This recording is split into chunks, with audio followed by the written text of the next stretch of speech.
બધાએ લીટીની અંદર ઊભું રહેવાનું છે, કોઈ લીટીની બહાર નથી ઊભું રહેવાનું.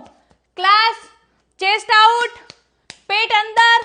ઓ ભાઈ, આ કઈ તારું કઈ ગરબાનું ગ્રાઉન્ડ નથી, આ સ્કૂલ છે. સીધી રીતના ઊભો રહે. અને આ શું છે આટલું બધું પેટ ફૂલાવીને? થોડીક જગ્યા કર, અંદર લે તો મને કંઈક લાઈન દેખાય. હલો પાંડે, આ ગાડીના વાઇપરની જેમ તો કયો દાવ કરે છે ભાઈ? હરખી રીતના દાવ કર ને કે તારો જ દાવ થઈ જશે. અને તે આજે મોજા કેમ નથી પહેર્યા?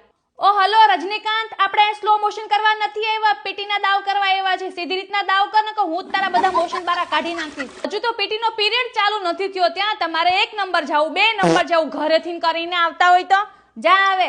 અને આ શું છે? ડાબો પગ જમણી બાજુ અને જમણો પગ ખબર નહીં ક્યાં જાય છે. અને તને શું કઈ વીઆઈપી પાસ મળ્યો છે તો તારે ઊભું રહેવાનું છે? હા તો છાનો માનો દાવ કર. અને આ શું છે? હે, આ આવી રીતના દોડવાનું? તારે કઈ ભાગ મિલ્ખાનું કઈ ઓડિશન આપવા જવાનું છે તો જલ્દી ફટાફટ દાવ પતાવ ને. મારો પીટીનો પીરિયડ આવે તઈ તમને લોકોને હાલ આવે છે નહીં? સીધી રીતના લાઈનમાં બેસવાનું છે. આ કઈ લગન નથી કે તમને કોઈ ફાફડા જલેબી આપવા આવશે. લાઈન ઊભી બનાવવાની છે. 1 2 3. What is this? આ કયો દાવ છે? સીધી રીતના દાવ કર ને 5 રાઉન્ડ લગાડવા પડશે. ગર્લ્સ, મેં તમને લોકોને કેટલી વાર કીધું છે, જ્યારે પીટીનો પીરિયડ હોય ત્યારે બધાએ સ્લેક્સ પહેરીને આવવાનો.